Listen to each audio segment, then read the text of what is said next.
ಈ ಕಾರ್ಯಕ್ರಮದ ಪ್ರಾಯೋಜಕರು ಜೈನ್ ಇರಿಗೇಷನ್ ಸಿಸ್ಟಮ್ಸ್ ಲಿಮಿಟೆಡ್, ಜಾಗತಿಕ ತುಂತುರು ಮತ್ತು ಹನಿ ನೀರಾವರಿ ಉಪಕರಣಗಳ ಉತ್ಪಾದಕರು, ಬೇಸಾಯ ತಂತ್ರಜ್ಞಾನ ನಿರೂಪಕರು ಹಾಗೂ ರೋಗರಹಿತ ಟಿಶ್ಯೂ ಕಲ್ಚರ್ ಗಿಡಗಳು, ಕ್ಯಾಡ್ಬರೀಸ್, ಕೋಕೋ ಬೆಳೆಸಿ ಅಧಿಕ ಆದಾಯ ಗಳಿಸಿ, ಹಾಗೂ ಸ್ಟಿಲ್ ಇಂಡಿಯಾ, ಸ್ಟಿಲ್ ಉಪಕರಣಗಳು ತನ್ನಿ ಪರಿವರ್ತನೆ.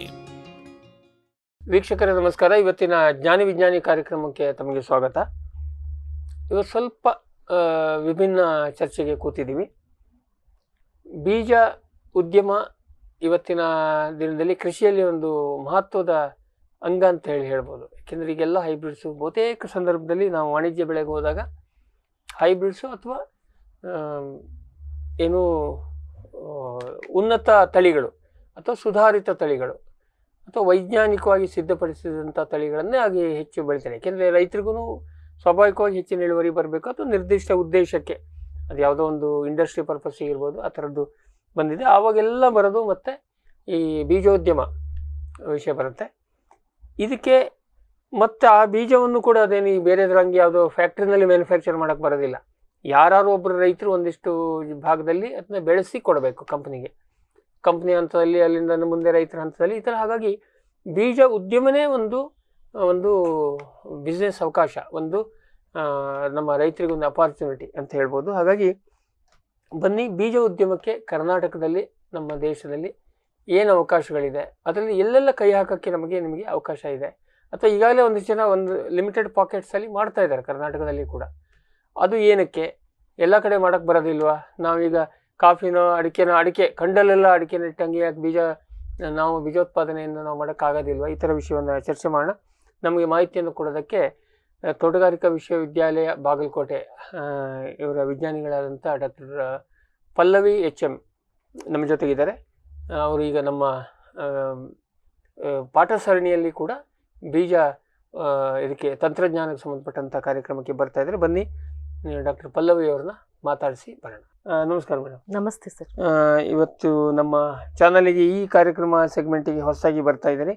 ಈಗ ನಾನು ಇಂಟ್ರೊಡಕ್ಷನಲ್ಲಿ ಹೇಳಿದಾಗೇ ಬೀಜೋದ್ಯಮ ಹೇಳದೆ ಒಂದು ಕೃಷಿಯ ನಮ್ಮ ಇದರಲ್ಲಿ, ಬಟ್ ಆದ್ರೂ ಕೂಡ ನಾವು ಬೇರೆ ಒಟ್ಟಾರೆ ನಮ್ಮ ಕೃಷಿಯ GDPಯನ್ನು ಕಂಪೇರ್ ಮಾಡಿದರೆ ಬೀಜ ಲಾಸ್ಟ್ ಬರುತ್ತೆ. ಬೀಜಕ್ಕೆ ರೈತ ಖರ್ಚು ಮಾಡೋದು ಪ್ರಮಾಣ, ಮೊದಲೇ ಫರ್ಟಿಲೈಸರ್ ಬರುತ್ತೆ, ಆಮೇಲೆ ಯಂತ್ರೋಪಕರಣಗಳು ಬರುತ್ತೆ, ಆಮೇಲೆ ರಾಸಾಯನಿಕಗಳು ಬರುತ್ತೆ, ಅಂದರೆ ಪ್ಲಾಂಟ್ ಪ್ರೊಟೆಕ್ಷನ್ ಕೆಮಿಕಲ್ಸ್, ಆಮೇಲೆ ಬೀಜ ಬರುತ್ತೆ.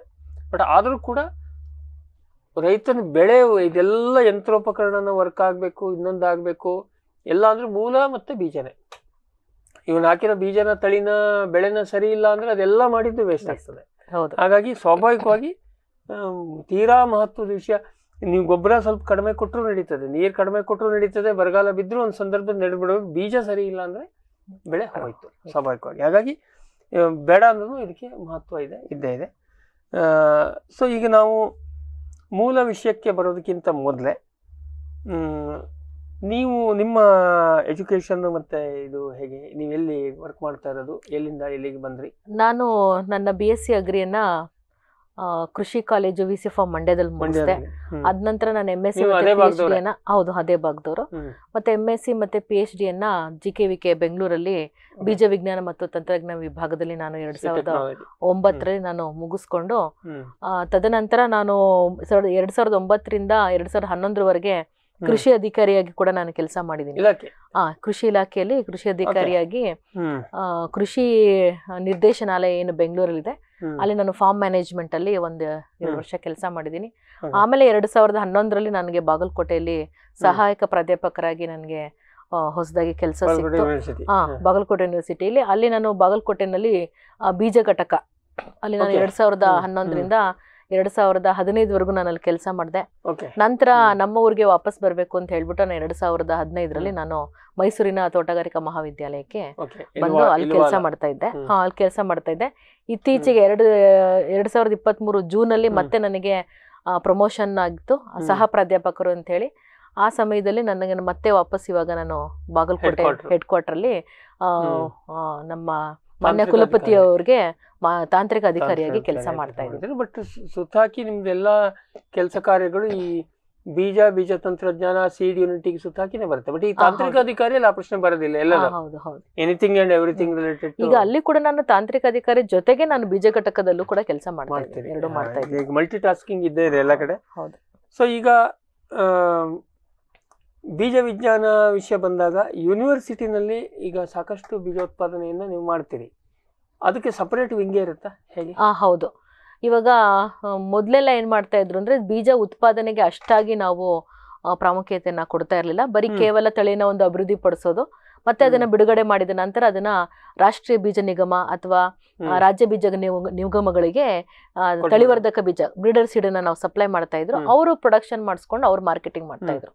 ಯಾವಾಗ ಇದು RKVY ಪ್ರಾಜೆಕ್ಟ್ ಬಂತು, ಅಲ್ಲಿ ಇಲ್ಲ ಯೂನಿವರ್ಸಿಟಿ ಅವರು ಅವ್ರದೇ ಒಂದು ಫಂಡ್ ಅನ್ನ ಅವ್ರು ಮಾಡ್ಕೋಬೇಕು, ಆದಾಯವನ್ನ ರಾಷ್ಟ್ರೀಯ ಕೃಷಿ ಯೋಜನೆ ಬಂದಾಗ ಅವರೇ ಅದು ಕೃಷಿ ವಿಶ್ವವಿದ್ಯಾಲಯಗಳು ಕೂಡ ನಿಮ್ದೇ ಆದ ಒಂದು ಆದಾಯನ ನೀವು ಹೊಂದಬೇಕು ಅಂತ ಹೇಳಿದ್ಮೇಲೆ ಅಲ್ಲಿ ಎಲ್ಲಾ ರಿವಾಲ್ವಿಂಗ್ ಫಂಡ್ ತರ ಇರುತ್ತೆ. ಸೊ ಅಲ್ಲಿ ಅಂದ್ರೆ ನಾವು ಮೇನ್ ಆಗಿ ಮುಖ್ಯವಾಗಿ ಅಲ್ಲೆಲ್ಲ ಏನು ವ್ಯವಸ್ಥೆಯನ್ನ ಮಾಡಿದ್ರು ಅಂದ್ರೆ, ಮುಂಚೆ ಎಲ್ಲಾ ವಿಶ್ವವಿದ್ಯಾಲಯಗಳಲ್ಲಿ ಬೀಜ ಸಂಸ್ಕರಣಾ ಘಟಕಗಳು ಇರ್ಲಿಲ್ಲ, ಮತ್ತೆ ಬೀಜ ಗೋಡೌನ್ಗಳಿರ್ಲಿಲ್ಲ, ಶೇಖರಣಾ ಘಟಕಗಳಿರ್ಲಿಲ್ಲ. ಆ ರಾಷ್ಟ್ರೀಯ ಬೀಜ ಯೋಜನೆ, ರಾಷ್ಟ್ರೀಯ ಕೃಷಿ ವಿಕಾಸ ಯೋಜನೆ, ಮತ್ತೆ ಇನ್ನೊಂದು ನ್ಯಾಷನಲ್ ಸೀಡ್ ಪ್ರೋಗ್ರಾಮ್ ಅಂತ ಬಂತು, ರಾಷ್ಟ್ರೀಯ ಬೀಜ ಯೋಜನೆ ಅಂತ ಬಂತು. ಸೊ ಅದರ ಕೆಳಗೆ ಸಾಕಷ್ಟು ಫಂಡ್ ಅನ್ನ ಕೊಟ್ರು. ಅವಾಗ ಅತ್ಯಾಧುನಿಕವಾದಂತ ಒಂದು ಮೆಷಿನರೀಸ್ ಅನ್ನ ಎಸ್ಟಾಬ್ಲಿಷ್ಮೆಂಟ್ ಮಾಡಿ, ಮೆಷಿನರೀಸ್ ಅನ್ನ ಮಾಡಿದ್ರು. ಮೆಷಿನರೀಸ್ ಅನ್ನ ಮಾಡ್ಬಿಟ್ಟು ಇವಾಗ ಏನ್ ಮಾಡಿದೀವಿ ಅಂದ್ರೆ, ನಮ್ಮ ವಿಶ್ವವಿದ್ಯಾಲಯಗಳಲ್ಲಿ ಯಾವ ತಳಿ ನಾವು ಬಿಡುಗಡೆ ಮಾಡ್ತಾ ಇದೀವಿ ಅಭಿವೃದ್ಧಿ ಪಡಿಸಿ, ಅದದೇ ತಳಿಗಳನ್ನ ನಾವು ಬೀಜೋತ್ಪಾದನೆಯನ್ನ ಮಾಡಿ ರೈತ ಮತ್ತು ವಿಜ್ಞಾನಿಗಳ ಸಹಭಾಗಿತ್ವದಲ್ಲಿ ಒಂದು ಬೀಜೋತ್ಪಾದನೆಯನ್ನ ಮಾಡಿ, ಅದೇ ಬೀಜವನ್ನ ನಾವೇ ವಾಪಸ್ಸು ಕೊಂಡುಕೊಂಡು ಅದನ್ನ ನಾವು ಸಂಸ್ಕರಿಸಿ ಬೀಜವನ್ನ ಒಂದು ಟ್ರೀಟ್ಮೆಂಟ್ ಮಾಡಿ ಪ್ಯಾಕ್ ಮಾಡಿ ನಾವು ರೈತರಿಗೆ ಕೊಡ್ತಾ ಬಂದಿದ್ದೀವಿ. ಇಲ್ಲಿ 2 ಪಾಯಿಂಟ್ ಬರುತ್ತೆ. ಒಂದು, ನಿಮಗೆ ಅಕೌಂಟಬಿಲಿಟಿ ಬರುತ್ತೆ. ನೀವು ಸುಮ್ಮನೆ ತಳಿಗಳನ್ನು ಮಾಡಿ ಮಾಡಿ ಮಾಡಿ ಬಿಡ್ತೀರಿ, ಇವ್ರು ಏನು ಮಾರ್ಕೆಟಲ್ಲಿ ಬರೋದೇನೇ ಇಲ್ಲ, ಆಮೇಲೆ ಅವು ಕ್ಲಿಕ್ ಆಗೋದಿಲ್ಲ ಅಂತ ಒಂದು ಗಲಾಟೆ ಇತ್ತು. ಈಗ ಹಂಗಿಲ್ಲ, ನೀವು ಅಭಿವೃದ್ಧಿ ಮಾಡಿದ ಬೀಜ ನೀವೇ ಪ್ರೊಡಕ್ಷನ್ ಮಾಡಿ ರೈತರಿಗೆ ಕೊಟ್ಟು ಅದು ಕ್ಲಿಕ್ ಆಗ್ಬೇಕು, ಇಲ್ಲಾಂದ್ರೆ ನೀವು ಮಾಡಿದ್ದು ಬೀಜ ವೇಸ್ಟ್ ಆಗ್ತದೆ. ಒಂದು. ಎರಡನೇದು, ಎಷ್ಟೋ ಸರಿ ಒಳ್ಳೊಳ್ಳೆ ತಳಿಗಳು ಬಿಡುಗಡೆ ಮಾಡ್ತೀರಿ, ಬೀಜ ಸಿಗೋದಿಲ್ಲ. ಏನಕ್ಕೆ ಅದ್ರ ಮುಂದೆ ಯಾರು ತಗೊಂಡೋಗೋರು ಇಲ್ಲ, ಹಲವಾರು ಕಾರಣಗಳಿಂದಾಗಿ. ಅವಾಗ ಏನಾಗುತ್ತೆ, ಸುಮ್ಮನೆ ನೀವು ಯೂನಿವರ್ಸಿಟಿಯನ್ನವ್ರು ಹೇಳಿದಷ್ಟೇ ಬಂತು ಬಿಟ್ರೆ ಆಮೇಲೆ ಮಾರ್ಕೆಟಲ್ಲಿ ಸಿಗೋದಿಲ್ಲ. ಈಗ ಅದೆರಡೂ ಅಲ್ಲಿ ನೀವೇ ವ್ಯವಸ್ಥೆ ಮಾಡ್ಕೊಂಡಿದ್ದೀವಿ. ಅದಕ್ಕೆ ಬೆಸ್ಟ್ ಎಕ್ಸಾಂಪಲ್ ನಿಮ್ಮ ಭಾಗ್ಯ ತಳಿ ಬೀಜ ಬಹಳ ಪಾಪ್ಯುಲರ್ ಆಗಿದೆ ಇದಕ್ಕೆ. ಅದನ್ನ ಆಮೇಲೆ ಇನ್ನೊಂದು ಏನಾಗುತ್ತೆ ಕೇಳಿದ್ರೆ, ನಾವು ಹೊರಗಡೆ, ನೀವು ಯೂನಿವರ್ಸಿಟಿಯಿಂದ ಆಚೆ ನಿಂತು ನೋಡಿದಾಗ ಕೆಲವೊಮ್ಮೆ ಏನಾಗುತ್ತೆ, ಪ್ರೈವೇಟಲ್ಲಿ ಅಥವಾ ಇನ್ಯಾರೋ ಖಾಸಗಿಯಾಗಿ ಮಾಡುವಾಗ ಅವರು ಪಾಪ ಅವರ ದುಡ್ಡಿಗೋಸ್ಕರ ಮಾಡ್ತಾರೆ. ಎಷ್ಟೋ ಸಾರಿ ಅದು ಗುಣಮಟ್ಟದ ವಿಷಯದಲ್ಲಿ ಇದಾಗೋದಿಲ್ಲ. ಅಂದರೆ ಏನಾದ್ರು ಜೆನೆಟಿಕ್ ಪ್ಯೂರಿಟಿ, ಈಗ ಮೇಲೆ ನಿಮ್ಮ ಬೇರೆ ಪ್ಯಾರಾಮೀಟರ್ಸಿಗೆ ಆಗ್ಬೋದು, ಬಟ್ ಜೆನೆಟಿಕ್ ಪ್ಯೂರಿಟಿ PKM 1 ಆಗಿದೆ. PKM 1 ಹೆಸರಷ್ಟೇ ಬಿಟ್ಟರೆ ಎಲ್ಲ ಮಿಕ್ಸ್. ಕಾರಣ ಏನಂದ್ರೆ ಅದು ಹಂತವಾಗಿ ಅವರಷ್ಟೊಂದು ಕಾಪಾಡೋಕ್ಕೆ ಹೋಗೋದಿಲ್ಲ ಈ ಓಪನ್ ಪಾಲಿನೇಟೆಡ್ ಇದರಲ್ಲಿ. ಸೊ ಈಗ ನೀವೇ ಮಾಡಿದಾಗ ಅದೆಲ್ಲ ಅಕೌಂಟಬಿಲಿಟಿ ಬರುತ್ತೆ. ಈಗ ನಿಮ್ಮ ಹತ್ರ ನೀವು ಹಂಗೆ ಏನೇನಾದ್ರು ಕೊಡೋಕ್ಕಾಗೋದಿಲ್ಲ, ಯೂನಿವರ್ಸಿಟಿ ಕೇಳ್ತಾರೆ. ಸೊ ಆ ದೃಷ್ಟಿಯಿಂದ ಇದು ಒಂದು 2-way ಪ್ರೊಸೆಸ್ಸು ಚೆನ್ನಾಗಿದೆ ಅಂತ ಹೇಳ್ಬೋದು. ಸೊ ಈಗ ನೀವು ನೋಡಿದಂತೆ, ನಾನು ಮೂಲ ವಿಷಯಕ್ಕೆ ಹೋಗೋದಕ್ಕಿಂತ ಮೊದಲೇ, ಈಗ ನಿಮ್ಮ ಬೀಜ ಘಟಕಗಳು ನಿಜವಾಗೂ ಅದ್ರ ಖರ್ಚನ್ನ ದುಡಿತಾವ, ವರ್ಕೌಟ್ ಮಾಡ್ತಾವ? ಖಂಡಿತ ಸರ್, ಖರ್ಚನ್ನ ದುಡಿತಾ ಇದೆ. ಯಾಕೆಂದ್ರೆ ಬೇರೆ ಎಲ್ಲಾ ಉತ್ಪನ್ನಗಳಿಗೆ ನೀವು ಹೋಲಿಸೋದಾದ್ರೆ ಬೀಜದಲ್ಲೇ ಅತಿ ಹೆಚ್ಚು ಲಾಭ ಇದೆ ಅಂತ ಹೇಳ್ಬೋದು. ಅಂದ್ರೆ ನಮ್ಗೆ ಪ್ರೊಡಕ್ಷನ್ಗೂ ಮತ್ತೆ ಮಾರ್ಕೆಟಿಂಗ್ ಪ್ರೈಸ್ಗೂ ತುಂಬಾನೇ ವ್ಯತ್ಯಾಸ ಬರುತ್ತೆ.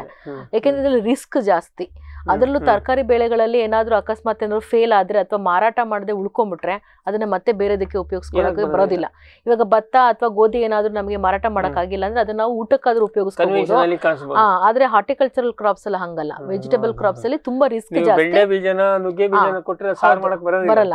ಸೊ ಹಂಗಾಗಿ ರಿಸ್ಕ್ ಜಾಸ್ತಿ, ಅದೇ ರೀತಿ ನಮ್ಗೆ ಲಾಭ ಕೂಡ ಜಾಸ್ತಿ. ಏನೇ ಆದ್ರೂ ನಿಮ್ಗೊಂದು ಅಂದಾಜು ಇರುತ್ತೆ ಯಾವ ಬೀಜ ಎಷ್ಟು ಬೇಕಾಗಬಹುದು ಅಂತ, ಅದಕ್ಕೆ ತಕ್ಕಾಗಿ ಮಾಡ್ತೀರಿ. ಅಂದ್ರೆ ಏನಾಗುತ್ತೆ ಅಂದ್ರೆ ಸರ್, ಬೀಜ ಮಾರಾಟ ಯಾವ ರೀತಿ ಇರುತ್ತೆ ಅಂದ್ರೆ, ಮಳೆ ಚೆನ್ನಾಗಾದ್ರೆ ಉತ್ಪಾದನೆ ಮಾಡಿರುವಂತ ಅಷ್ಟು ಬೀಜಗಳು ಮಾರಾಟ ಆಗುತ್ತೆ. ಯಾವಾಗ ನಮ್ಗೆ ಮಳೆ ತಡ ಆದ್ರೆ ಅಥವಾ ಮಳೆನೇ ಬಂದಿಲ್ಲ ಅಂತ ಹೇಳಿದ್ರೆ ಉಳ್ಕೊಂಡಿರುತ್ತೆ. ಹೌದು. ಅಂದ್ರೆ ನಮ್ಗೆ ಜೂನ್ ಅಲ್ಲಿ ಸ್ವಲ್ಪ ಮಳೆ ಬಂತು, ಹಂಗಾಗಿ ಸಾಕಷ್ಟು ಬೀಜಗಳನ್ನ ನಾವು ಮಾರಾಟ ಮಾಡ್ಬಿಟ್ಟಿದೀವಿ. ಸೊ ಹೀಗಿರ್ಬೇಕಾದ್ರೆ ಅಂದ್ರೆ ನಮ್ಮ ಬೀಜ ಉದ್ಯಮ ಏನಿದೆ ಅದು ಕೂಡ ಮುಂಗಾರಿನ ಮೇಲೆ ಅವಲಂಬಿತವಾಗಿರುತ್ತೆ. ಚೆನ್ನಾಗಿ ಮಳೆ ಬಂದ್ರೆ ಉತ್ಪಾದನೆ ಮಾಡಿರುವಂತ ಅಷ್ಟು ಬೀಜಗಳು ಮಾರಾಟ ಆಗುತ್ತೆ. ಹೌದು, ಅದೇ ಸಮಸ್ಯೆ. ಸೊ ಈಗ ನಿಮ್ಮ ಯೂನಿವರ್ಸಿಟಿನಲ್ಲಿ ಮುಖ್ಯವಾಗಿ ಏನೆಲ್ಲ ಬೀಜಗಳನ್ನು ಮಾಡ್ತೀರಿ? ನಮ್ಮ ಯೂನಿವರ್ಸಿಟಿಯಲ್ಲಿ ಮುಖ್ಯವಾಗಿ ನಾವು ಮಾಡ್ತಾ ಇರುವಂತದ್ದು ಈರುಳ್ಳಿ ಬೀಜಗಳು. ಅದು ನಾವು ಸುಮಾರು 2000 kg ಅಷ್ಟು ನಾವು ಈರುಳ್ಳಿ ಬೀಜ, ಅದರಲ್ಲಿ ಬೇರೆ ಬೇರೆ ತಳಿಗಳನ್ನ ಮಾಡ್ತಾ ಇದೀವಿ. ಅರ್ಕ ಕಲ್ಯಾಣ, ಭೀಮಾ ಸೂಪರು, ಭೀಮಾ ಶಕ್ತಿ, ಭೀಮಾ ರೆಡ್. ಏನಂದ್ರೆ ನೀವು ಕಂಪಲ್ಸರಿ ನಿಮ್ಮ ಯೂನಿವರ್ಸಿಟಿ ಇದೇ ಮಾಡ್ಬೇಕಂತ ಏನಿಲ್ಲ. ಇಲ್ಲ, ಅಂದ್ರೆ ನಾವು ಪಬ್ಲಿಕ್ ಸೆಕ್ಟರ್ ಹೈಬ್ರಿಡ್ ವೆರೈಟೀಸ್ ಗಳನ್ನ ನಾವು ಮಾಡ್ತೀವಿ. ಪ್ರೈವೇಟ್ ಅನ್ನ ನಾವು ಮಾಡೋದಿಲ್ಲ. ಇತ್ತೀಚೆಗೆ 1 ವರ್ಷದಿಂದ 2 ವರ್ಷದಿಂದ ಈಚೆಗೆ ಒಂದು ಬ್ಯಾಡಗಿ ಮೆಣಸಿನಕಾಯಿ ತಳಿ ಒಂದು ರುದ್ರ ಅಂತ ಒಂದು ಹೊಸದಾಗಿ ಯೂನಿವರ್ಸಿಟಿ ಲೆವೆಲ್ ಅಲ್ಲಿ ರಿಲೀಸ್ ಮಾಡಿದೀವಿ. ಅದಕ್ಕೆ ತುಂಬಾ ಡಿಮ್ಯಾಂಡ್ ಇದೆ. ಆಂಧ್ರ ಪ್ರದೇಶ ಅವರಲ್ಲೆಲ್ಲ ತುಂಬಾ ಡಿಮ್ಯಾಂಡ್ ಇದೆ. ಸೊ ಹಾಗಾಗಿ ಈ ವರ್ಷ ನಾವು ಚಿಲ್ಲಿ ರುದ್ರ ವೆರೈಟಿ OPV ಈರುಳ್ಳಿ ಒಳಗೆ 3-4 ಮಾಡ್ತೀವಿ. ಅರ್ಕ ಕಲ್ಯಾಣ IHR ಅವ್ರದ್ದು, ಭೀಮಾ ಶಕ್ತಿ, ಭೀಮಾ ಸೂಪರ್, ಅದೆಲ್ಲ ಇದು ನ್ಯಾಷನಲ್ ಡೈರೆಕ್ಟರ್ ಆಫ್ ಆನಿಯನ್ ಮತ್ತೆ ಗಾರ್ಲಿಕ್ ರಿಸರ್ಚ್ ಇನ್ಸ್ಟಿಟ್ಯೂಟ್ ಇದೆಲ್ಲ ಪುನಾದಲ್ಲಿದೆ. ಸೊ ಅದು ಕೂಡ ಪಬ್ಲಿಕ್ ಸೆಂಟ್ರಲ್ ಯೂನಿವರ್ಸಿಟಿ. ಯಾವ್ದು ಚೆನ್ನಾಗಿ ರೈತರಿಂದ ಅಕ್ಸೆಪ್ಟ್ ಆಯ್ತು ಅದನ್ನ ನೀವು ಮಾಡ್ತೀನಿ. ಡಿಮ್ಯಾಂಡ್ ಇರೋದನ್ನ ಮಾತ್ರ ನಾವು ಮಾಡ್ತೀವಿ. ಇಲ್ಲಿ ಇಲ್ಲಾಂದ್ರೆ ನೀವು ಪೂರ್ತಿ ಅದು ಖರ್ಚು ಮೈ ಮೇಲೆ ಆಮೇಲೆ ಮತ್ತೆ ಏನಕ್ಕೂ ಬಳಕೆನೂ ಮಾಡಕ್ ಬರಲ್ಲ. ಆಮೇಲೆ ನಮ್ಮಲ್ಲಿ ನಾವು ಈವನ್ ಪ್ರಮಾಣೀಕೃತ ಬೀಜ ಕೂಡ ಮಾಡ್ತೀವಿ. ಸರ್ಟಿಫೈಡ್ ಸೀಡ್ಸ್ ಮಾಡ್ತೀವಿ, ಮತ್ತೆ ನಿಜ ಬೀಜ ವರ್ಗಗಳು, ಇವೆರಡನ್ನೂ ನಾವು ಮಾಡ್ತಾ ಇದೀವಿ. ಓಕೆ, ನೀವೀಗ ಬ್ರೀಡರ್ ಸೀಡು ನಿಮ್ಮ ರಿಸರ್ಚ್ ಲೆವೆಲ್ ಅಲ್ಲಿ. ಹೌದು. ಸೊ ನೀವು ನೆಕ್ಸ್ಟ್ ಜನರಿಗೆ ಕೊಡೋದು ಮೇನ್ಲಿ ಸರ್ಟಿಫೈಡ್ ಸೀಡ್ಸ್ ಮತ್ತೆ ಟ್ರೂತ್ಫುಲಿ ಲೇಬಲ್ TFL ಸೀಡ್ಸ್ ಎರಡೂ ಕೊಡ್ತಾ ಇದೀವಿ. ಸೊ ಇದೆರಡನ್ನೂ ಮಾಡಿ. ಇದ್ರ ಜೊತೆಗೆ ಮತ್ತೆ ಎಲ್ಲದರಲ್ಲೂ ಎಲ್ಲ ಕ್ಯಾಟಗರಿ ಮಾಡ್ತೀವಿ. ಎಲ್ಲದರಲ್ಲೂ ಮಾಡ್ತೀವಿ. ಸೊ ಈಗ ಒಂದು ಈರುಳ್ಳಿ ಹೇಳಿದ್ರಿ, ಆಮೇಲೆ ರುದ್ರ ವೆರೈಟಿ ಮಾಡ್ತಾ ಇದೀವಿ. ಟೊಮ್ಯಾಟೋದಲ್ಲಿ ಒಂದು ಹೊಸ ತಳಿ, ಅಂದ್ರೆ ಅದು ಓಪನ್ ಪಾಲಿನೇಟೆಡ್ ವೆರೈಟಿ ಅಂತ ಹೇಳ್ಬೋದು. ಅದು ಶಾಂತ ಅಂತ ಒಂದು ಹೊಸದು ನಮ್ಮ ಯೂನಿವರ್ಸಿಟಿ ಅವರು ಡೆವಲಪ್ಮೆಂಟ್ ಮಾಡೋದು, ಅದಕ್ಕೂ ಡಿಮ್ಯಾಂಡ್ ಇದೆ. ಸೊ ಅದನ್ನು ಸ್ವಲ್ಪ ಪ್ರಮಾಣದಲ್ಲಿ, ಅದೇ ಒಂದು 100 kg ಪ್ರಮಾಣದಲ್ಲಿ ನಾವು ಅದನ್ನ ಮಾಡ್ತೀವಿ. ಅದು ಬಿಟ್ರೆ ನಾವು ಇನ್ನೊಂದು ಅಂದ್ರೆ ನಾವು ಉತ್ತರ ಕರ್ನಾಟಕದಲ್ಲಿ ಹೆಚ್ಚಾಗಿ ಒಂದು ಕ್ಯಾರೆಟ್ ಹೋಗುತ್ತೆ, ಜವಾರಿ ಅಂತ ಹೇಳ್ಬಿಟ್ಟು ಜತ್ತಾಲ್ ಲೋಕಲ್ ಅಂತ ಒಂದು ತಳಿ ಇದೆ. ಈಗ ಅಲ್ಲಿ ಉತ್ತರ ಕರ್ನಾಟಕದಲ್ಲಿ ಜವಾರಿ, ನೀವು ಜತ್ತಾಲ್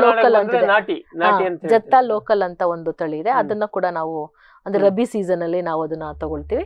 ಅದು ಬಿಟ್ರೆ ನಮ್ಮಲ್ಲಿ ದೇವಿ ಹೊಸೂರ್ ಇದೆ ಹಾವೇರಿನಲ್ಲಿ. ಅಲ್ಲಿ ಆಕ್ಚುಲಿ ಆ ಸ್ಟೇಷನ್ ಏನಿದೆ ಅಲ್ಲಿ ಹೆಚ್ಚಾಗಿ ಒಳ್ಳೆ ಗುಣಮಟ್ಟದ ಬೀಜೋತ್ಪಾದನೆ ಮಾಡೋದಕ್ಕೆ ಒಳ್ಳೆ ವಾತಾವರಣ ಇದೆ. ಅಲ್ಲಿ ನಾವು ಪಾಲಕ್, ಕೊತ್ತಂಬರಿ, ಧನಿಯಾ ಅಂತ ಹೇಳ್ತೀವಲ್ಲ ಅದು, ಮತ್ತೆ ಮೆಂತ್ಯ ಬೀಜ, ಇವನ್ನ ಸ್ವಲ್ಪ ಕಮ್ಮಿ ಅಂದ್ರೆ ಬೇಡಿಕೆ ಪ್ರಮಾಣದಲ್ಲಿರುವಷ್ಟನ್ನ ನಾವು ಬೀಜೋತ್ಪಾದನೆ ಮಾಡ್ತಾ ಇದೀವಿ. ಮತ್ತೆ ಬೇರೆ ತರಕಾರಿಗಳಲ್ಲಿ ಇನ್ಯಾವ್ದಾರು ಇದೆಯಾ? ಬೀನ್ಸ್ ಅದೆಲ್ಲ ಸ್ವಲ್ಪ ಪ್ರಮಾಣದಲ್ಲಿ ಮಾಡ್ತೀವಿ. ಅದು ನಾವು ಕಿಚನ್ ಗಾರ್ಡನ್ ಕಿಟ್ ಅಂತ ಮಾಡ್ಕೊಂಡಿದ್ದೀವಿ. ಪ್ಯಾಕ್ ಅಲ್ಲಿ ಒಂದು 10 ತರದ ತರಕಾರಿ ಬೀಜಗಳನ್ನ ಕೊಡ್ತೀವಿ. ಅದಕ್ಕೆ ಎಷ್ಟು ಬೇಕೋ ಅಷ್ಟನ್ನ ಮಾತ್ರ ನಾವು ಉತ್ಪಾದನೆ ಮಾಡ್ಕೊಳ್ತಾ ಇದೀವಿ. ಆಮೇಲೆ ತೋಟಗಾರಿಕಾ ಬೆಳೆ ಇನ್ಯಾವ್ದಾರ ಬೆಳೆಗಳಲ್ಲಿ ಇದನ್ನ ನುಗ್ಗೆ ಬೀಜ ಅಂತ ಮಾಡ್ತೀವಿ. ನುಗ್ಗೆ ಬೀಜನೂ ಕೂಡ ಮಾಡ್ತೀವಿ. ಭಾಗ್ಯ ಒಂದೇ ಮಾಡ್ತಾ ಇದ್ವಿ. ಯಾಕೆಂದ್ರೆ ಭಾಗ್ಯ ಜೊತೆಗೆ ಬೇರೆ ನುಗ್ಗೆ ತಳಿ ಯಾಕೆ ಮಾಡಲ್ಲ ಅಂತ ಹೇಳಿದ್ರೆ, ಇದು ನಮ್ಗೆ ಹೈಲಿ ಕ್ರಾಸ್ ಪಾಲಿನೇಟೆಡ್ ಕ್ರಾಪ್. ಸುಮಾರು ಇದಕ್ಕೆ ಐಸೋಲೇಷನ್ ಡಿಸ್ಟೆನ್ಸ್ ಪ್ರತ್ಯೇಕ ಅಂತರನೇ 1 ಕಿಲೋಮೀಟರ್ ಇರ್ಬೇಕು. ಅಕಸ್ಮಾತ್ ಬೇರೆದಿದ್ರೆ ನಮ್ಗೆ ಹೌದು ಮೈಸೂರಿನಲ್ಲಿ ಮಾಡಿದ್ರೆ ಇನ್ನೊಂದು ಮಾಡಂಗಿಲ್ಲ. ಹೌದು, ನಾವು ಮಾಡೋದು. ಇವಾಗ ನಮ್ಗೆ ಅರಸೀಕೆರೆ ಕ್ಯಾಂಪಸ್ ಏನಿದೆ ಅದ್ರಲ್ಲಿ ಬರೀ PKM1 ಮಾತ್ರ ಮಾಡ್ತಾ ಇದೀವಿ. ಬಟ್ ಮೈಸೂರು ಕ್ಯಾಂಪಸ್ ಮತ್ತೆ ಬಾಗಲಕೋಟೆದಲ್ಲಿದೆ, ಅದು ಬರೀ ಕೇವಲ ಭಾಗ್ಯಾಗ ಮಾತ್ರ ನಾವು ಮೀಸಲಿಟ್ಕೊಂಡಿದ್ದೀವಿ. ನಿಮ್ಮ ತಳಿಯೋದು ಮತ್ತೆ ರೈತರ ಜೊತೆನೂ ಕೂಡ ಸೇರ್ಕೊಂಡು ಅವ್ರ ಜಮೀನಲ್ಲೂ ಸುಮಾರು ಒಂದು 5 ಎಕರೆ ಅಷ್ಟು ಒಂದು ಮದರ್ ಪ್ಲಾಂಟಿಂಗ್ ಮಾಡ್ಕೊಂಡಿದೀವಿ. ಸೊ ಅಲ್ಲೂ ಕೂಡ ನಾವು ಉತ್ಪಾದನೆ ಮಾಡ್ತಾ ಇದೀವಿ ಅವ್ರ ಜೊತೆ ಸೇರ್ಕೊಂಡು. ಸೊ ಈಗ ಮತ್ತಿನ್ಯಾವುದು ಇಲ್ಲ, ಇದಿಷ್ಟೇ. ಇದಿಷ್ಟು ಇದನ್ನ ನೀವು ಬೀಜ ಈಗ ತಯಾರು ಮಾಡಿದ್ದು ಎಲ್ಲ ಪ್ಯಾಕ್ ಮಾಡಿ ಎಲ್ಲ ಮಾಡಿದ್ರಿ, ಮಾರುಕಟ್ಟೆ ನೀವೇ ಮಾಡ್ತೀರೋ ಅಥವಾ ಹೆಂಗ್ ಮಾಡ್ತೀರಿ? ಮಾರುಕಟ್ಟೆ ಅಂತ ಹೇಳಿದ್ರೆ ನಾವು ಇದು ಕೃಷಿ ಮೇಳಗಳು, ತೋಟಗಾರಿಕಾ ಮೇಳಗಳು ಏನ್ ನಡೆಯುತ್ತೆ ಅಲ್ಲಿ ಅದಕ್ಕೆ ಒಂದು ಪ್ರಚಾರವನ್ನ ಕೊಟ್ಟಿರ್ತೀವಿ. ಮತ್ತೆ ಇವಾಗ ಪೇಪರ್ಗಳಲ್ಲಿ ಅಡ್ವರ್ಟೈಸ್ಮೆಂಟ್ ಬರುತ್ತೆ, ಮತ್ತೆ ರೇಡಿಯೋಗಳಲ್ಲಿ ಅಡ್ವರ್ಟೈಸ್ಮೆಂಟ್ ಹಾಕ್ತಾರೆ. ಅಂದ್ರೆ ಬಿತ್ತನೆ ಕಾಲದಲ್ಲಿ ಅದಕ್ಕೆ ಬೇಡಿಕೆ ಇದ್ದಾಗ ರೈತರೇ ಬಂದು ಸಾಮಾನ್ಯವಾಗಿ ಈರುಳ್ಳಿ ಬೀಜ ಎಲ್ಲಾನು ನಮ್ಮ ಬೀಜ ಘಟಕಕ್ಕೆ ಬಂದು ಬಾಗಲಕೋಟೆಗೆ ಬಂದು ತಗೊಂಡು ಹೋಗ್ತಾರೆ. ಇವಾಗ ಇನ್ನೊಂದು ಬ್ರಾಂಚ್ RHREC ಧಾರವಾಡದಲ್ಲಿ ನಮ್ಮ ಯೂನಿವರ್ಸಿಟಿ ಒಂದಿದೆ, ರೀಜನಲ್ ಅಂದ್ರೆ ಪ್ರಾದೇಶಿಕ ತೋಟಗಾರಿಕಾ ಸಂಶೋಧನಾ ಕೇಂದ್ರ ಇದೆ. ಇವಾಗ ಅಲ್ಲೂ ಕೂಡ ನಾವು ಇನ್ಮೇಲಿಂದ ಬೀಜವನ್ನ ಅಲ್ಲೂ ಕೂಡ ಮಾರಾಟ ಮಾಡ್ಬೇಕು ಅಂತ ಹೇಳ್ಬಿಟ್ಟು ನಿಮ್ಮ ಬೇರೆ ಈಗ ಕಾಲೇಜ್ಗಳಿದೆ ಬೇರೆ ಬೇರೆ ಭಾಗದಲ್ಲಿ, ಅಲ್ಲಿ ವ್ಯವಸ್ಥೆಗಳಿದೆಯಾ? ಅಲ್ಲಿ ಎಲ್ಲ ಏನು ಅಂತಂದ್ರೆ ಅಲ್ಲೆಲ್ಲ ಲೋಕಲ್ ಆಗಿ ಡಿಮ್ಯಾಂಡ್ ಬೇಸಿಸ್ ಮೇಲೆ ಮಾತ್ರ ಮಾಡ್ಕೋತೀವಿ. ಇವಾಗ ಮೈಸೂರಲ್ಲಿ ಅಂದ್ರೆ ಹೆಚ್ಚಾಗಿ ನಮ್ಗೆ ಯಾರ್ಡ್ ಲಾಂಗ್ ಬೀನ್, ಚೊಟ್ಟು ಬೀನ್ಸ್ ಅಂತಾರೆ ಅಥವಾ ಮೀಟರ್ ಬೀನ್ಸ್ ಅಂತಾರೆ. ಅದಕ್ಕೆ ಆದ್ರೆ ನಾವು ಅರ್ಕ ಮಂಗಳ ಅಂತ ಒಂದು ನಾವು ಮಾಡ್ಕೊಂಡಿದೀವಿ. ಮತ್ತೆ ಬೆಂಡೆಕಾಯಿಗೆ ಸ್ವಲ್ಪ ಡಿಮ್ಯಾಂಡ್ ಇರುತ್ತೆ. ಅದು ಎಲ್ಲ ಅರ್ಕ ಅನಾಮಿಕಾ ಅಂತ ಹೇಳ್ಬಿಟ್ಟು IHR ವೆರೈಟಿ, ಅದನ್ನ ನಾವು ಸ್ವಲ್ಪ ಪ್ರಮಾಣದಲ್ಲಿ ಮಾರ್ಕೊಂಡು ಅಲ್ಲೇನೆ ನಾವು ಸೇಲ್ ಮಾಡ್ಕೊಂತೀವಿ. ಬೀಜ ಘಟಕವರೆಗೂ ಬರೋದೇ ಇಲ್ಲ. ಸೊ ಇದು ಒಂಥರ ನಿಮ್ಮ ಕ್ಲೋಸ್ಡ್ ಕ್ಯಾಂಪಸ್ ಆಕ್ಟಿವಿಟಿ ಇದ್ದಂಗೆ. ಇದು ನೀವು ಓಪನ್ ಮಾರ್ಕೆಟಿಗೆ ಹೋಗಿ ವ್ಯಾಪಾರ ಮಾಡೋಕ್ಕೆಲ್ಲ. ಹೌದು. ನಿರ್ದಿಷ್ಟವಾಗಿ ಯಾವುದು ಓಪನ್ ಮಾರ್ಕೆಟ್ ಅಲ್ಲಿ ಸಿಗೋದಿಲ್ಲ, ಅದು ರೈತರಿಗೆ ಬೇಕು, ಡಿಮಾಂಡ್ ಇದೆ, ಅದನ್ನು ನೀವು ಮಾಡ್ತೀವಿ ಹೌದು ಹೇಳ್ಬೋದು.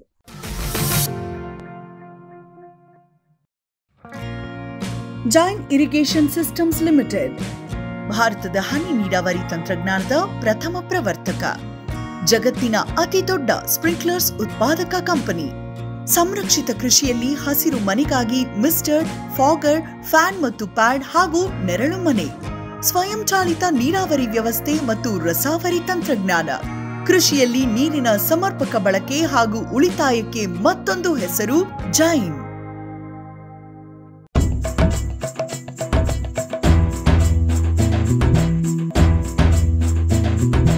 ಕೃಷಿ ಪ್ರಗತಿ ಸಾಕಾರವಾಯಿತು, ಸ್ಟಿಲ್ ತಂತ್ರಜ್ಞಾನದಿ ಸಾಧ್ಯವಾಯಿತು, ಬದಲಾವಣೆಗೆ ಕಾಲ ಕೂಡಿ ಬಂತು. ಸ್ಟಿಲ್ ಉಪಕರಣಗಳು ತನ್ನಿ ಪರಿವರ್ತನೆ.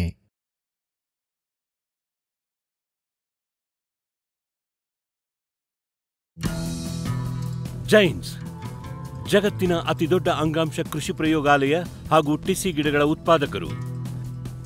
ಸಮೃದ್ಧ ಇಳುವರಿಗೆ ಜೈನ್ ಜೀನೇನ್, ಯಾಲಕ್ಕಿ, ನೇಂದ್ರನ್ ಹಾಗೂ ಕೆಂಪು ಬಾಳೆ ಸಸಿಗಳು, ದಾಳಿಂಬೆ, ಭಗವತಳಿಯ ರೋಗಮುಕ್ತ ಸಸಿಗಳು, ಲಕ್ನೋ 49 ಪೇರಳೆ, ಸ್ಟ್ರಾಬೆರಿ ಇತ್ಯಾದಿ ಗಿಡಗಳು ಯೋಗ್ಯ ಬೆಲೆಯಲ್ಲಿ. ಅಂಗಾಂಶ ಕೃಷಿಯ ಜಾಗತಿಕ ಬ್ರ್ಯಾಂಡ್ ಜೈನ್. ಕೋಕೋ ಈಗ ಕರ್ನಾಟಕದ ವಾಣಿಜ್ಯ ತೋಟದ ಬೆಳೆಗಳಲ್ಲೊಂದು. ಅಧಿಕ ಇಳುವರಿಯ ಹೈಬ್ರಿಡ್ F1 ಗಿಡಗಳು ಕ್ಯಾಡ್ಬರಿ ನರ್ಸರಿಗಳಲ್ಲಿ ಮಾತ್ರ ಲಭ್ಯ. ಗಿಡ ಬೇಕಾದವರು ಕ್ಯಾಡ್ಬರಿ ಅಧಿಕಾರಿಗಳನ್ನು ಸಂಪರ್ಕಿಸಿ.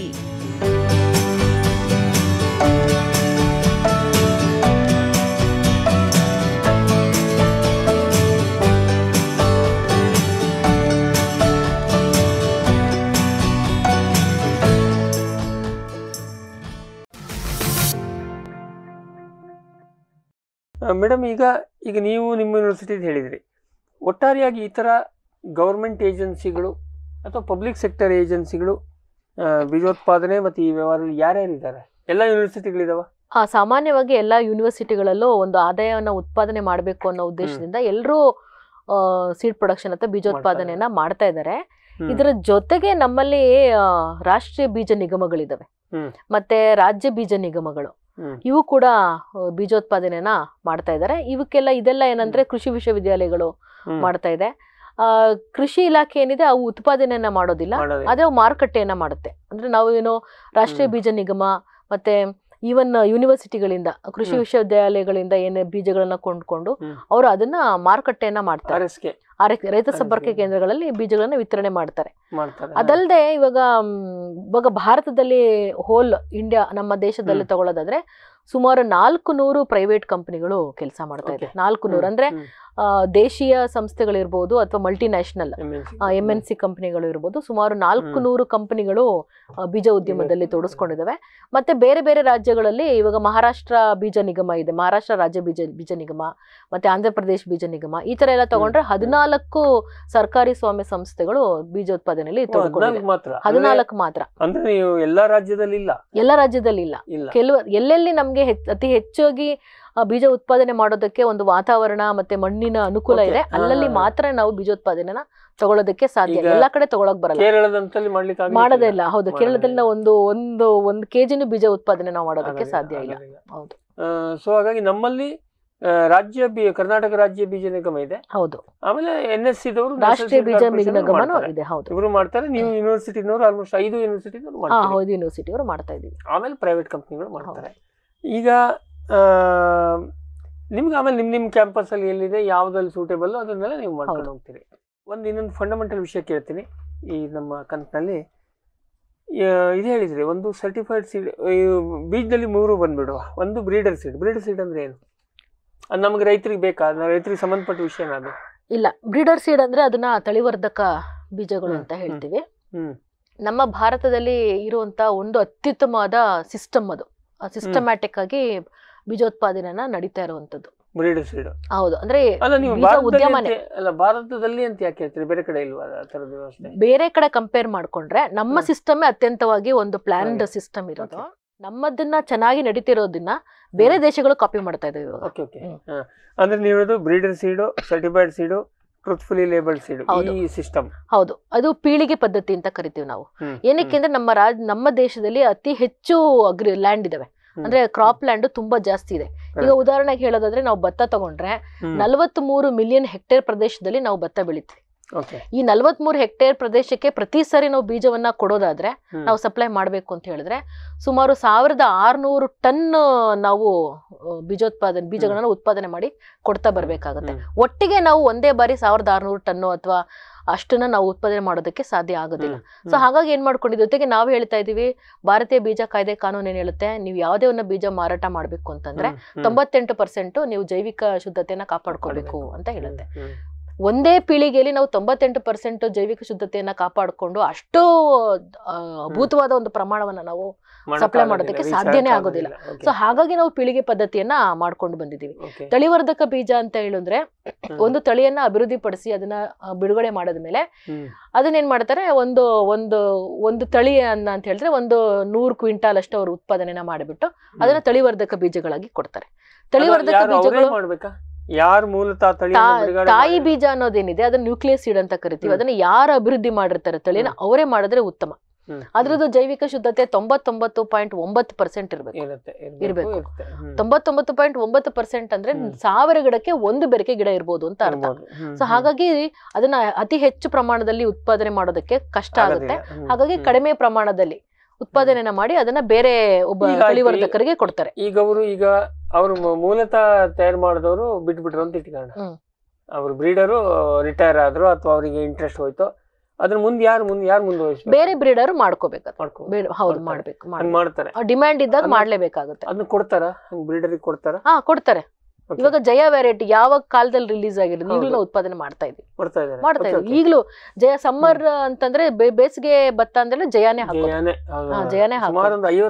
ಹೌದು, 50 ವರ್ಷದಿಂದ ಅದೇ ಭತ್ತ ಇದೆ. ಸೊ ಏನ್ ಕೇಳಿದ್ರೆ ಆ ಜಯ ತಳಿ ಇರೋದ್ನ ಯಾವ ಇನ್ಸ್ಟಿಟ್ಯೂಟ್ ಅಲ್ಲಿ ಇದೆ, ಅದು ಎಲ್ಲಿರುತ್ತೆ? ಈ ವಿಸಿ ಫಾರ್ಮ್ ಅಂತ ಇರುತ್ತೆ ಅಲ್ಲ. ಇವಾಗ ಹೆಂಗೆ ಅಂದ್ರೆ ನಾವು ಇನ್ನೊಂದು ಕೇಳ್ತಾ ಇದ್ವಿ ಅಂದ್ರೆ ಪ್ಲಾಂಟ್ ವೆರೈಟಿ ಪ್ರೊಟೆಕ್ಷನ್ ಅಂತ ಒಂದು ಬಂದಿದೆ. ಸೊ ಆದ್ರೆ ಒಂದು ತಳಿಯನ್ನ ರಿಲೀಸ್ ಮಾಡಿ ಬಿಡುಗಡೆ ಮಾಡಿ 15 ವರ್ಷ ಆಗ್ಬಿಟ್ರೆ ಯಾರು ಬೇಕಾದ್ರೂ ಅದನ್ನ ಬೀಜೋತ್ಪಾದನೆಯನ್ನ ಮಾಡಿ ದುಡ್ಡು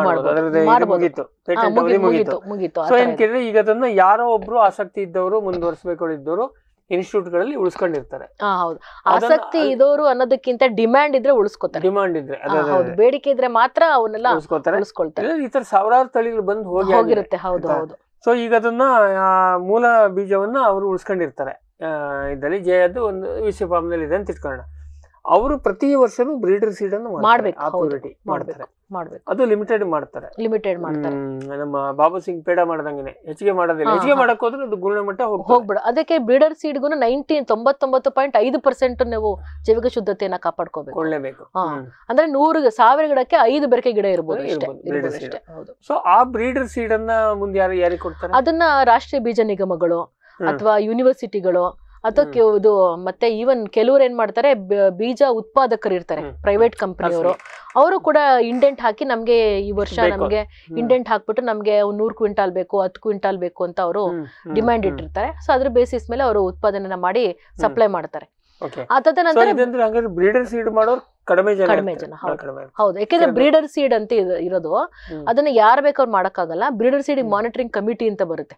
ಸೊ ಆ ಕಮಿಟಿ ಬಂದು ಆ ಉತ್ಪಾದನೆ ಮಾಡ್ತಿರುವಂತ ಪ್ರದೇಶಕ್ಕೆ ಹೋಗಿ ಅವ್ರು ನೋಡಿ, ಹೌದು ಇದು ಚೆನ್ನಾಗಿದೆ, ಇದನ್ನ ಬ್ರೀಡರ್ ಸೀಡ್ ಆಗಿ ಮಾಡಬಹುದು ಅಂತೇಳಿ ಅವರು ಸರ್ಟಿಫೈ ಅನ್ನೋದಕ್ಕಿಂತ ಅವ್ರು ಅಪ್ರೂವಲ್ ಕೊಡ್ಬೇಕು. ಸರ್ಟಿಫೈ ಮಾಡೋದಿಲ್ಲ, ಅವ್ರು ಅಪ್ರೂವಲ್ ಕೊಡ್ತಾರೆ. ಅಪ್ರೂವಲ್ ಕೊಟ್ಟ ನಂತರವೇ ಅದಕ್ಕೆ ನಾವು ಬ್ರೀಡರ್ ಸೀಡ್ ಅಂತ ಹೇಳ್ಬಿಟ್ಟು ಟ್ಯಾಗ್ ಅನ್ನ ಹಾಕ್ತಿವಿ. ಸೊ ಅದನ್ನ ನಿರ್ದಿಷ್ಟವಾಗಿ ಮುಂದೆ ತಯಾರು ಮಾಡೋರು ಬರುತ್ತೆ. ಸೊ ಅಲ್ಲಿಂದ ಮುಂದೆ ಬ್ರೀಡರ್ ಸೀಡ್ ಇಂದ ಸರ್ಟಿಫೈಡ್ ಸೀಡ್ ಯಾರ್ಯಾರು ಮಾಡ್ತಾರೆ ಅವರಿಗೆ ಹೋಗುತ್ತೆ. ಅಲ್ಲಿ ಒಂದು 10 ಟೈಮ್ಸ್ ಆಗುತ್ತೆ, 100 ಟೈಮ್ಸ್ ಆಗುತ್ತೆ. ಇವಾಗ ಸೀಡ್ ಮಲ್ಟಿಪ್ಲಿಕೇಶನ್ ರೇಷಿಯೋ ಅಂತ ಇರುತ್ತೆ. ಇವಾಗ ನಾವು ಹೇಳ್ತೀವಿ ಒಂದು ಭತ್ತ ಹಾಕಿದ್ರೆ 50 ಬೀಜ ಬರುತ್ತೆ ಅಂತ ಹೇಳಿ. ಅದು ವರ್ಲ್ಡ್ ಆವರೇಜ್. ಅದು ಅದಕ್ಕಿಂತ ಹೆಚ್ಚಿಗೆ ಬರುತ್ತೆ. ವರ್ಲ್ಡ್ ಆವರೇಜ್ 50 ಅಂದ್ರೆ ಇವಾಗ ನಾವು 100 ಕ್ವಿಂಟಾಲ್ ನಾವು ಇವತ್ತು ಬಿತ್ತನೆ ಮಾಡಿದೀವಿ ಅಂದ್ರೆ ಅದು ಇಳುವರಿ ತಗೋಬಹುದು. ಇಷ್ಟು ಇಳುವರಿ ಬರುತ್ತೆ ಅಂತ ಹೇಳಿ ಅದೇಂದ್ರೆ ಬ್ಯಾಕ್ ಕ್ಯಾಲ್ಕುಲೇಷನ್. ಯಾವಾಗ್ಲೂ ಅಷ್ಟೇ ಬೀಜೋತ್ಪಾದನೆ ಅನ್ನೋದನ್ನ ಹಿಮ್ಮುಖವಾಗಿ ನಾವು ಅದನ್ನ ಕ್ಯಾಲ್ಕುಲೇಟ್ ಮಾಡ್ತಾ ಇದೀವಿ. ಉದಾಹರಣೆಗೆ ನನ್ಗೆ ತುಂಬಾ ಪರಿಚಯ ಇರೋದು ಅಂದ್ರೆ ಈರುಳ್ಳಿ. ಈಗ ನಾನು ತೋಟಗಾರಿಕಾ ಮಹಾವಿದ್ಯಾಲಯದ ಕೆಲಸ ಮಾಡ್ತೀನಿ. ಈರುಳ್ಳಿ ತಗೊಳ್ಳಿ. ಇವಾಗ ಈರುಳ್ಳಿನ ನಾವು ಸುಮಾರು 2,000 ಕ್ವಿಂಟಾಲ್ ನಾವು ಉತ್ಪಾದನೆ ಮಾಡಬೇಕು ಅಂತಂದ್ರೆ 1 ಎಕರೆ ನಾವು ಈರುಳ್ಳಿ ಬೀಜ ಉತ್ಪಾದನೆ ತಗೊಂಡ್ರೆ 2 ಕ್ವಿಂಟಲ್ ಇಳುವರಿ ಬರುತ್ತೆ. ಸೊ ಹಾಗಾಗಿ ನಾವು 2000 ಕ್ವಿಂಟಾಲ್ ಮಾಡಬೇಕು ಅಂದ್ರೆ ನಾನು ಎಷ್ಟು ಎಕರೆ ಪ್ರದೇಶದಲ್ಲಿ ಅದನ್ನ ಬಿತ್ತನೆ ಮಾಡಬೇಕು, ಅದಕ್ಕೆ ಎಷ್ಟು ಬೀಜ ಬೇಕಾಗುತ್ತೆ, 2 kg ಬೀಜ 1 ಎಕರೆಗೆ ಬೇಕು. ಅಷ್ಟು ಉತ್ಪಾದನೆ ಮಾಡಬೇಕು ನಾನು ಎಷ್ಟು ಎಕರೆನಲ್ಲಿ ಅದನ್ನ ಬಿತ್ತನೆ ಮಾಡಬೇಕು, ಅದ್ರ ಬ್ಯಾಕ್ ಕ್ಯಾಲ್ಕುಲೇಷನ್ ಮಾಡ್ತೀವಿ. ಸರ್ಟಿಫೈಡ್ ಸೀಡ್ ನಾನು ಇಷ್ಟು ಮಾಡಬೇಕು ಅಂದ್ರೆ ಫೌಂಡೇಶನ್ ಸೀಡ್ ಏರಿಯಾ ಎಷ್ಟು ಮಾಡಬೇಕು, ಫೌಂಡೇಶನ್ ಸೀಡ್ ನಾವು 100 ಎಕರೆ ಮಾಡಬೇಕು ಅಂದ್ರೆ ನಮಗೆ 2000 kg ಅಷ್ಟು ಬೀಜ ಬೇಕಾಗುತ್ತೆ. ಅದು ಬೀಜ ಬೇಕು ಅಂದ್ರೆ ಬ್ರೀಡರ್ ಸೀಡ್ ನಾವ್ ಎಷ್ಟು ಮಾಡಬೇಕು, ಬ್ಯಾಕ್ ಕ್ಯಾಲ್ಕುಲೇಷನ್ ಮಾಡ್ಕೊಂಡು ನಮಗೆ ಅರ್ಕ ಕಲ್ಯಾಣ ಬೀಜವನ್ನ ಈಗ ಬ್ರೀಡರ್ ಸೀಡ್ ಅದಾದ್ಮೇಲೆ ಫೌಂಡೇಶನ್ ಸೀಡ್ ಅಂತ ಬರುತ್ತೆ. ಹೌದು, ಮೂಲ ಬೀಜ ಅಂತ ಕರಿತೀವಿ.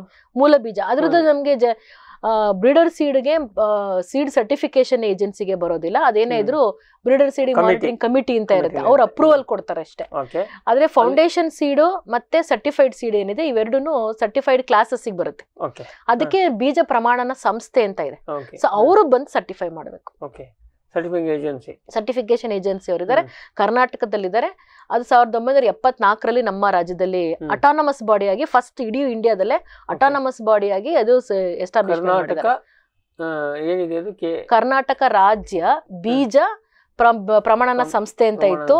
ಆಮೇಲೆ ಇದು ಸಾವಯವ ಬಗ್ಗೆ ಹೆಚ್ಚು ಒತ್ತುವರಿ ಕೊಟ್ಟ ಮೇಲೆ ಇವಾಗ ಅದೇ ಸಂಸ್ಥೆ ಕರ್ನಾಟಕ ರಾಜ್ಯ ಬೀಜ ಮತ್ತು ಸಾವಯವ ಪ್ರಮಾಣನ ಸಂಸ್ಥೆ ಅಂತ ಆಗಿದೆ. ಸೇಮ್ ಎರಡನ್ನೂ ಅವರೇ ಕೊಡ್ತಾ ಇದ್ದಾರೆ. ಅದು ಯಾರ ಅಂಡರ್ ಕೆಲಸ ಮಾಡ್ತಾರೆ ಸರ್? ಅದು ಅಟಾನಮಸ್ ಬಾಡಿ, ಯಾರ ಅಂಡರು ಬರಲ್ಲ. ಆದ್ರೆ ಅದಕ್ಕೊಂದು ಬೋರ್ಡ್ ಮೆಂಬರ್ಸ್ ಅಂತ ಇರ್ತಾರೆ. ಇವಾಗ ಯಾವುದೇ ಯೂನಿವರ್ಸಿಟಿ ಕೆಲಸ ಮಾಡ್ತಿದ್ವಿ ಅದೇ ತರ ಅದಕ್ಕೆ ಬೋರ್ಡ್ ಮೆಂಬರ್ಸ್ ಅಂತ ಇರ್ತಾರೆ. ಮೆಂಬರ್ ಪ್ರಿನ್ಸಿಪಲ್ ಸೆಕ್ರೆಟರಿ ಚೇರ್ಮನ್ ಇರ್ತಾರೆ, ಪ್ರಿನ್ಸಿಪಲ್ ಸೆಕ್ರೆಟರಿ ಅಗ್ರಿಕಲ್ಚರ್ ಚೇರ್ಮನ್ ಇರ್ತಾರೆ, ಡಿಪಾರ್ಟ್ಮೆಂಟ್ ಆಫ್ ಅಗ್ರಿಕಲ್ಚರ್ ಇಂದ ಒಬ್ರು, ಯೂನಿವರ್ಸಿಟಿ DR ಒಬ್ರು, ಎಲ್ಲಾ ಕಡೆಯಿಂದ ಒಂದು ಸಪರೇಟ್ ಕಮಿಟಿ ಇರುತ್ತೆ. ಸೊ ಅವ್ರ ಅಂಡರ್ ಅವ್ರು ಕೆಲಸ ಮಾಡ್ತಾ ಇದ್ದಾರೆ. ಮತ್ತೆ ಇವ್ರಿಗೆ ಏನಂದ್ರೆ ಸಂಬಳ ಅವರೇ ದುಡಿಬೇಕು. ಇದಕ್ಕೆ ಗವರ್ಮೆಂಟ್ ಇಂದ ಸಂಬಳ ಬರೋದಿಲ್ಲ. ಇದು no loss no profit basis ಮೇಲೆ ಅವರು ಕೆಲಸ ಮಾಡ್ಕೋಬೇಕು. ಹೌದು, ಕೆಲಸ ಮಾಡಿ ಸರ್ಟಿಫಿಕೇಶನ್ ಗಳನ್ನ ಮಾಡ್ಬೇಕು. ಅದರಿಂದ ಬಂದಂತ ಹಣದಲ್ಲಿ ಅವರು ಸಂಸ್ಥೆ ಕೇಳಿದ್ರೆ ಬ್ರೀಡರ್ ಸೀಡ್ ಇಂದ ಫೌಂಡೇಶನ್ ಸೀಡ್ ಆಗುತ್ತೆ, ಫೌಂಡೇಶನ್ ಸೀಡ್ ಇಂದ ಸರ್ಟಿಫೈಡ್ ಸೀಡ್ ಬರುತ್ತೆ. ಅಲ್ಲಿ ಸರ್ಟಿಫೈಡ್ ಸೀಡ್ ನಾವು ರೈತರಿಗೆ ಕೊಡ್ತೀವಿ, ಕಮರ್ಷಿಯಲ್ ವಾಣಿಜ್ಯ ಬೆಳೆಗೆ ನಾವು ಅದನ್ನ ಕೊಡ್ತೀವಿ. ಈಗ ಸರ್ಟಿಫೈಡ್ ಸೀಡ್ ದೊಡ್ಡ ಪ್ರಮಾಣಕ್ಕೆ ಬರುತ್ತೆ. ಹೌದು. ಟ್ರೂತ್ಫುಲಿ ಲೇಬಲ್ಡ್ ಅಂದ್ರೆ ಏನ್ ಮಾಡ್ತದೆ? ಟ್ರೂತ್ಫುಲಿ ಲೇಬಲ್ಡ್ ಸೀಡ್ ಅಂದ್ರೆ ಇವಾಗ ಸರ್ಟಿಫಿಕೇಶನ್ ಮಾಡ್ಬೇಕು ಅಂತ ಹೇಳಿದ್ರೆ ಆ ತಳಿ ಮತ್ತೆ ಆ ಬೆಳೆ ಬೀಜ ಕಾಯ್ದೆ ಕಾನೂನಿನ ಸೆಕ್ಷನ್ 4 ಅಂಡರ್ ರಿಜಿಸ್ಟರ್ ಆಗಿರ್ಬೇಕು, ನೋಟಿಫಿಕೇಶನ್ ಆಗಿರ್ಬೇಕು. ಅಂತಹ ತಳಿಗಳಿಗೆ ಮಾತ್ರವೇ ಈ ಸರ್ಟಿಫಿಕೇಶನ್ ಅನ್ನೋದು ಬರುತ್ತೆ. ನಾವು ಅಷ್ಟಕ್ಕೆ ರಿಸ್ಟ್ರಿಕ್ಷನ್ ಆಗ್ಬಿಟ್ರೆ ಸಮಸ್ಯೆ ಏನು ಅಂತ ಹೇಳಿದ್ರೆ ಬೇರೆ ಒಂದು ಇನ್ವೆಸ್ಟ್ಮೆಂಟ್ ಬರೋದಿಲ್ಲ. ಅಂದ್ರೆ ನ್ಯೂ ಸೀಡ್ ಬಿಲ್ ಅಂತ ಮಾಡಿದ್ದಾರೆ 1988-89ರಲ್ಲಿ ನ್ಯೂ ಸೀಡ್ ಬಂತು. ಸೊ ಅದ್ರ ಪ್ರಕಾರ ಏನು ಅಂತ ಹೇಳಿದ್ರೆ ರೈತ ಇಷ್ಟಪಟ್ರೆ ಪ್ರಪಂಚದ ಯಾವುದೇ ಮೂಲೆಯಿಂದ ಬೀಜವನ್ನ ಅವರು ತರಿಸಿ ಬೆಳಿಬಹುದು ಅನ್ನೋದಕ್ಕೊಂದು ಅವಕಾಶನ ಮಾಡ್ಕೊಂಡ್ರು. ಮತ್ತೆ ಪ್ರೈವೇಟ್ ಕಂಪನಿಗಳಿಗೆ ನೀವು ಇನ್ವೆಸ್ಟ್ಮೆಂಟ್ ಮಾಡಿ ರಿಸರ್ಚ್ ಅಂಡ್ ಡೆವಲಪ್ಮೆಂಟ್ ಅಲ್ಲಿ ಇನ್ವೆಸ್ಟ್ಮೆಂಟ್ ಮಾಡಿ ಹೊಸ ಹೊಸ ತಳಿಗಳನ್ನ ಅಭಿವೃದ್ಧಿಪಡಿಸಿ ರೈತರಿಗೆ ಕೊಡಬೇಕು. ಮತ್ತೆ ಅಲ್ಲಿ ಏನು ರಿಲ್ಯಾಕ್ಸೇಷನ್ ಅಂತ ಹೇಳಿದ್ರೆ ನಮ್ಮ ದೇಶದಲ್ಲಿ ಪ್ರಮಾಣೀಕೃತ ಬೀಜಗಳು ಕಡ್ಡಾಯ ಅಲ್ಲ, ಕಂಪಲ್ಸರಿ ಸರ್ಟಿಫಿಕೇಶನ್ ಮಾಡಿಸ್ಬೇಕಾಗಿಲ್ಲ, ಆದ್ರೆ ಲೇಬಲಿಂಗ್ ಕಡ್ಡಾಯ ಅಂತ ಮಾಡಿದ್ದಾರೆ. ಸೊ ಈ ಒಂದು ಅಡಿ ಏನಾದ್ರೆ ಟ್ರೂತ್ಫುಲಿ ಲೇಬಲ್ಡ್ ಸೀಡ್ ಬರುತ್ತೆ. ಅಂದ್ರೆ ನಮ್ಮ ಬೀಜ ನಮ್ಮ ಇಷ್ಟ, ನಾವು ಅದನ್ನ ಬರಿತೀವಿ, ಡೀಟೇಲ್ ಎಲ್ಲ ಬರಿಬೇಕು. ಆದ್ರೆ ಯಾರು ನಿಮ್ ಗವರ್ಮೆಂಟ್ ಅಲ್ಲಿ ಬಂದು ನಾವು ಸರ್ಟಿಫಿಕೇಶನ್ ಮಾಡಿಸ್ಬೇಕು ಅಂತ ಕಡ್ಡಾಯ ಇಲ್ಲ. ಇದು ಸ್ವಯಂ ಪ್ರೇರಿತವಾಗಿ ನೀವೇ ಸ್ವಯಂ ಪ್ರಮಾಣೀಕರಿಸಬೇಕಾಗುತ್ತೆ. ಅಂದ್ರೆ ಉದಾಹರಣೆಗೆ ಹೇಳೋದಾದ್ರೆ ಇವಾಗ ಅಫಿಡವಿಟ್ ಹಾಕದಂಗೆ. ಹೌದು, ಬಟ್ ಅದರಲ್ಲಿ ನಾವು ಕ್ವಾಲಿಟಿಯಲ್ಲಿ ಕಾಂಪ್ರಮೈಸ್ ಇಲ್ಲ, ಕ್ವಾಲಿಟಿಯಲ್ಲಿ ಕಾಂಪ್ರಮೈಸ್ ಮಾಡಿಲ್ಲ. ಇಲ್ಲೇನಂದ್ರೆ ಕ್ವಾಲಿಟಿ ಸೇಮ್ ಇರುತ್ತೆ. ಇವಾಗ ಪ್ರಮಾಣೀಕೃತ ಬೀಜದಲ್ಲಿ 98% ಜೈವಿಕ ಶುದ್ಧತೆ ಇದೆ ಅಂತ ಹೇಳಿದ್ರೆ ಚೆಕ್ ಮಾಡೋರು ಯಾರು? ಟ್ರೂತ್ಫುಲಿ ಲೇಬಲ್ಡ್ ಸೀಡ್ ಅಲ್ಲಿ ನಾನು ಬರಿತೀನಿ 98% ಇದೆ ಅಂತ ನೀವು ಹೇಳಿದ್ರೆ ನಾನು ಬರಿತೀನಿ, ಅಲ್ಲಿ 98 ಇಲ್ಲ, ಅದ್ ನೋಡೋರು ಯಾರು? ಅದಕ್ಕೆ ಸೀಡ್ ಇನ್ಸ್ಪೆಕ್ಟರ್ಸ್ ಅಂತ ಇರ್ತಾರೆ. ಅವಾಗ ಸ್ಯಾಂಪಲಿಂಗ್ ಮಾಡಿ ಅವರು ಸಿ ಟೆಸ್ಟಿಂಗ್ ಲ್ಯಾಬೊರೇಟರಿ ಕಳಿಸ್ಕೊಡ್ಬೇಕು. ಟ್ರೂತ್ಫುಲಿ ಲೇಬಲ್ಡ್ ಸೀಡ್ ಆದ್ರೂ ಕೂಡ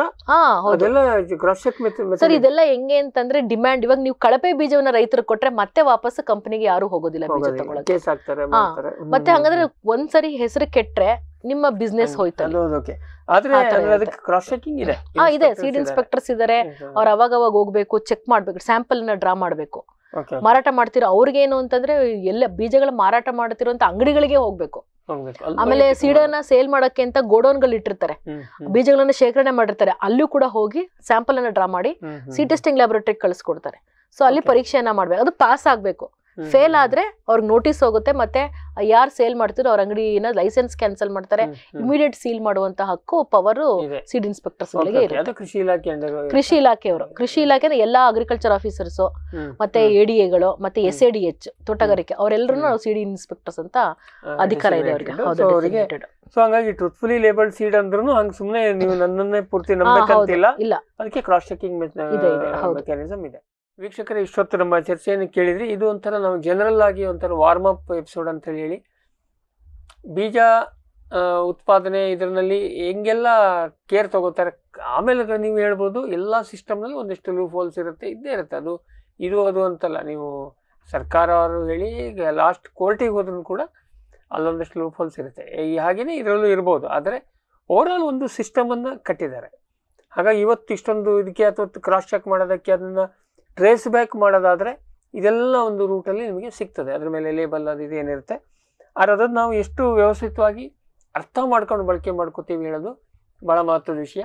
ಅದನ್ನು ನಾವು ಮುಂದಿನ ಕಂತಿನಲ್ಲಿ ಚರ್ಚೆ ಮಾಡೋಣ. ಹಾಗಾಗಿ ಇವತ್ತಿನ ಈ ಜ್ಞಾನ ವಿಜ್ಞಾನಿ ಕಂತಿಗೆ ನಮಗೆ ಇಷ್ಟು ಮಾಹಿತಿ ಕೊಟ್ಟಿದ್ದಕ್ಕೆ ಡಾಕ್ಟರ್ ಪಲ್ಲವಿ ಮೇಡಮ್ ಅವರಿಗೆ ನಮ್ಮೆಲ್ಲ ವೀಕ್ಷಕರ ಪರವಾಗಿ ಮತ್ತು ನಮ್ಮ ವಾಹಿನಿ ಪರವಾಗಿ ಧನ್ಯವಾದವನ್ನು ಹೇಳೋಕ್ಕೆ ಇಷ್ಟಪಡ್ತೀವಿ. ವೀಕ್ಷಕರ ಮುಂದಿನ ಕಂತಿಗೆ ಕಾಯ್ತಾ ಇರಿ. ಅದರಲ್ಲಿ ನಾವು ಈ ಬೀಜ ಇದಕ್ಕೆ ಸಂಬಂಧಪಟ್ಟಂತೆ ಈಗ ಇದನ್ನು ಇವರು ಪಲ್ಲವಿ ಮೇಡಮ್ ಅವರೇ ನಮ್ಮ ಬೀಜ ತಂತ್ರಜ್ಞಾನ ಸೆಗ್ಮೆಂಟಲ್ಲಿ ಪಾಠ ಸರಣಿಯಲ್ಲಿ ತಗೋತಾರೆ. ಇಲ್ಲಿ ಶುಕ್ರವಾರ ನಿಮಗೆ ಕೊಡ್ತೀವಿ. ಆದರೆ ಅದಕ್ಕೂ ನಿಮ್ಗೆ ಗೊತ್ತು, ಜ್ಞಾನ ವಿಜ್ಞಾನಿಯಲ್ಲಿ ನಮ್ಮ ಜನಸಾಮಾನ್ಯರ ತಲೆಯಲ್ಲಿ, ನಿಮ್ಮ ತಲೆಯಲ್ಲಿ ಏನು ಪ್ರಶ್ನೆ ಇದೆಯೋ ಆ ಪ್ರಶ್ನೆಯನ್ನು ನಾನು ನಮ್ಮ ಬಂದ ಅತಿಥಿಯವರಿಗೆ ಕೇಳುವಂಥ ಪರಿಪಾಠ ಜ್ಞಾನ ವಿಜ್ಞಾನಿಯಲ್ಲಿ. ಈ ಸೀರೀಸ್ನಲ್ಲಿ ನಾವು ಕೆಲವೊಂದಿಷ್ಟು ಈ ಥರ ಕ್ಯೂರಿಯಾಸಿಟಿ ಪ್ರಶ್ನೆಗಳನ್ನು ಕೇಳಿ ನಿಮಗೆ ಮಾಹಿತಿಯನ್ನು ಕೊಡೋದಕ್ಕೆ ಪ್ರಯತ್ನ ಮಾಡ್ತೀವಿ. ಇವತ್ತಿನ ಕಂತನ್ನು ಇಲ್ಲಿಗೆ ಮುಗಿಸೋಣ. ಮುಂದಿನ ಕಂತಲ್ಲಿ ಭೇಟಿಯಾಗೋಣ. ನಮಸ್ಕಾರ. ಈ ಕಾರ್ಯಕ್ರಮದ ಪ್ರಾಯೋಜಕರು ಜೈನ್ ಇರಿಗೇಷನ್ ಸಿಸ್ಟಮ್ಸ್ ಲಿಮಿಟೆಡ್, ಜಾಗತಿಕ ತುಂತುರು ಮತ್ತು ಹನಿ ನೀರಾವರಿ ಉಪಕರಣಗಳ ಉತ್ಪಾದಕರು, ಬೇಸಾಯ ತಂತ್ರಜ್ಞಾನ ನಿರೂಪಕರು ಹಾಗೂ ರೋಗರಹಿತ ಟಿಶ್ಯೂ ಕಲ್ಚರ್ ಗಿಡಗಳು, ಕ್ಯಾಡ್ಬರೀಸ್, ಕೋಕೋ ಬೆಳೆಸಿ ಅಧಿಕ ಆದಾಯ ಗಳಿಸಿ, ಹಾಗೂ ಸ್ಟಿಲ್ ಇಂಡಿಯಾ, ಸ್ಟಿಲ್ ಉಪಕರಣಗಳು ತನ್ನಿ ಪರಿವರ್ತನೆ.